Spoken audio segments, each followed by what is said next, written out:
I be happier if it's a rock, simply because it doesn't pose a threat? Or would I be happier if it's an alien technology? I have a hard time deciding, but as a scientist, I want to figure it out. A comet that many say is powered by alien tech is moving to a mysterious heartbeat. The first sign that something was different about 3I Atlas was not its speed or its oddly confident path through the outer darkness. Interstellar visitors always arrive with a kind of blunt momentum, as if they have been flung from some distant star by a careless hand. It's moving at a velocity of about 135,000 miles per hour. So, it's going really fast. For that distance from the Sun, this is really exceptional.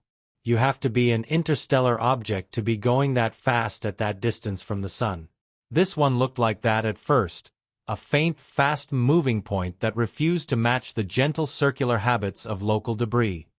From images we also saw that this object is active, which means that around the nucleus there is some coma, which is an indication that this object is in fact a comet.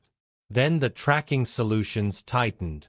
The arc of observations lengthened and 3 Atlas stopped being a smear of possibility and became a line on every astronomer's screen. It was real.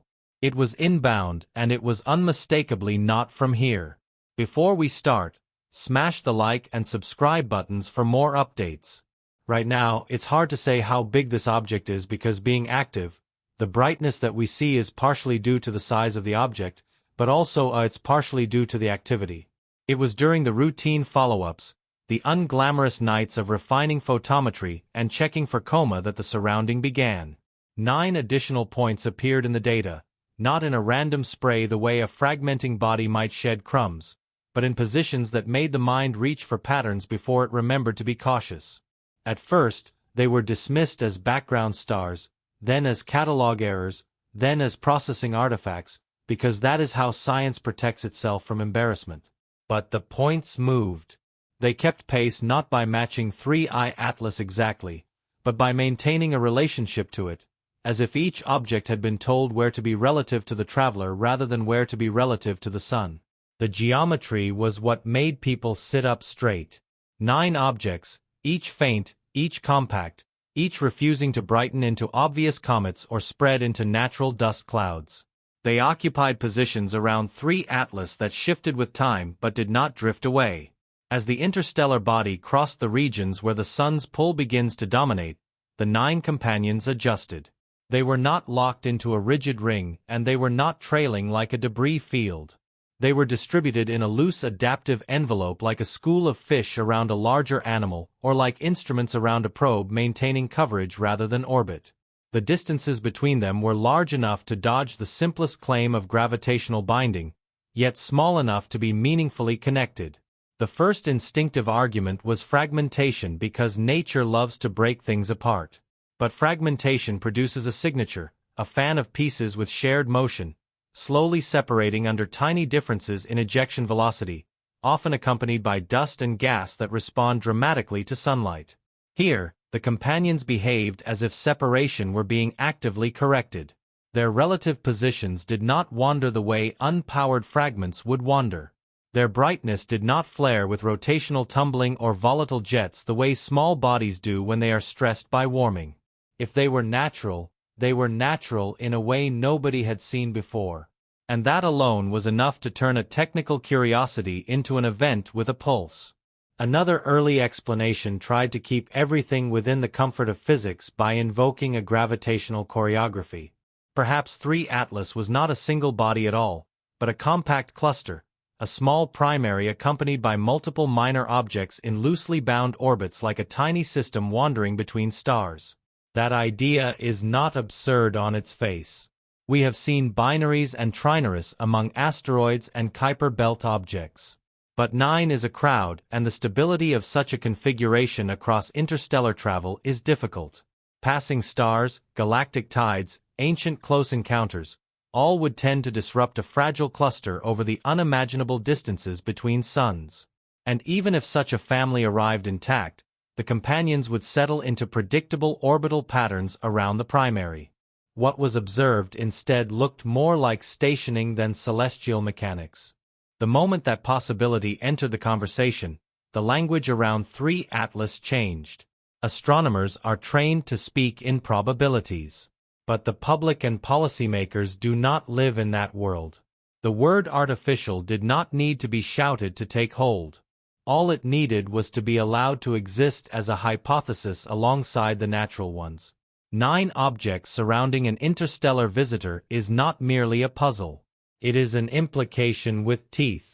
If anything about the configuration is intentional, then intention itself has entered the solar system in a measurable, trackable form. That would not be a philosophical thought experiment anymore. It would be a set of coordinates, a speed, a vector, a timetable, even without deciding what the 9 objects are. The event forces a reshuffling of assumptions about what can move through interstellar space. A lone comet or asteroid is easy to classify as a passive traveler. A cluster that behaves like a coordinated system suggests either a natural mechanism we have not understood or a technological capability we have not confronted in reality. Both options are unsettling in different ways. If it is a new natural mechanism, then our models of small body dynamics and interstellar capture are incomplete in a way that could ripple into everything from planetary formation theories to hazard assessment. If it is technological, then the solar system is not an isolated pond, but a corridor that can be navigated with purpose. The 9 objects also complicate basic observational strategy. With a single target, you point instruments, you measure spectra, you watch for outgassing, you map rotation. With 10 targets moving in concert, priorities change minute by minute. Which object gets the most telescope time? Which one is the primary? Are any of them emitting heat, radio leakage, unusual polarization, or non-reflected light? The act of observing becomes a kind of triage because the opportunity window is narrow and the data rate is finite. And every instrument used is also an instrument not used elsewhere, which means the event reorganizes the global scientific schedule by sheer gravitational pull of attention even before gravity has anything to say about it. The implications for planetary defense arrive immediately. Not because 3 Atlas necessarily threatens Earth, but because uncertainty is itself a threat multiplier. Natural objects follow the equations. You can model them, refine the orbit, and calculate risk corridors. Coordinated objects, if that is what these are, add an element of agency, and agencies cannot be plotted as cleanly as trajectories. Even if the 9 companions are harmless, the mere possibility of controlled motion forces defense analysts to think in new categories. It is one thing to ask whether an asteroid might hit. It is another to ask whether a system might choose to approach, divert, accelerate, or maneuver in ways that are not dictated by solar gravity alone. This is where the event begins to touch politics without asking permission. Governments do not need certainty to react. They need plausible stakes. The appearance of 9 surrounding objects becomes a kind of strategic Rorsch test. Some will treat it as a scientific anomaly to be studied openly with international cooperation and shared data. Others will treat it as a security problem first because anything unknown that enters a domain you cannot control becomes by definition a potential vulnerability. The tension between transparency and containment starts quietly in decisions about data release cadence, in the classification of certain sensor capabilities, in the reluctance to reveal what a particular radar can resolve or what an infrared satellite can detect. At the same time, the event pulls culture into its orbit. Interstellar visitors already ignite imagination because they arrive from beyond the story we tell ourselves about home. Add 9 companions and the imagination does what it always does. It leaps ahead of evidence. People begin to speak as if the solar system has been noticed, as if a gaze has turned toward us. That feeling spreads faster than facts because it fits into deep human patterns of meaning-making. Even the most careful statements drenched in caveats cannot prevent the mind from seeing formation where there could be coincidence. The 9 objects become symbols before they become understood, which is dangerous and inevitable. From a scientific standpoint, one of the most compelling angles is what the configuration implies about energy. If the companions are maintaining positions, then something is doing work. Work requires energy, and energy leaves traces. Waste heat is the most honest signature in the universe. You can disguise many things, but you cannot hide thermodynamics forever. That pushes attention toward infrared observations, towards subtle excesses that cannot be explained by sunlight reflection alone. If any of the 9 objects show anomalous thermal profiles, that would not confirm technology outright, but it would narrow the corridor of plausible natural explanations. It would also trigger a cascade of mission concepts because an energetic system is not merely a curiosity. It is a potential laboratory for physics beyond our current catalog. There is also the question of communication, and it appears even if nobody wants to say it out loud, if these objects are coordinated, do they communicate among themselves? If they do, is any of that communication detectable? The event drags SETI and related efforts into the center of mainstream science not as a fringe hope but as a sensible part of due diligence. You do not need to believe in deliberate messages to listen for emissions. You listen because coordinated systems, natural or not, might produce radio signatures, laser flashes, or modulation patterns as side effects, and because the cost of listening is relatively low compared to the cost of missing something profound. The presence of 9 objects also forces a rethink of what exploration means on a tight clock. Interstellar visitors pass through quickly. The window to intercept is measured in months to a few years, not decades. If 3I Atlas and its companions are moving on a hyperbolic trajectory, then every day of indecision is a piece of the opportunity burning away.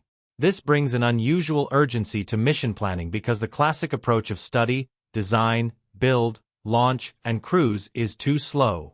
Concepts that once lived as white papers suddenly feel like necessities. Rapid response interceptors, modular spacecraft that can be assembled quickly, propulsion methods that can deliver high delta-V on short notice, autonomous navigation that can handle a swarm of targets rather than a single body. The swarm-like nature of the phenomenon changes the nature of an intercept mission, too. Meeting 1 object is hard.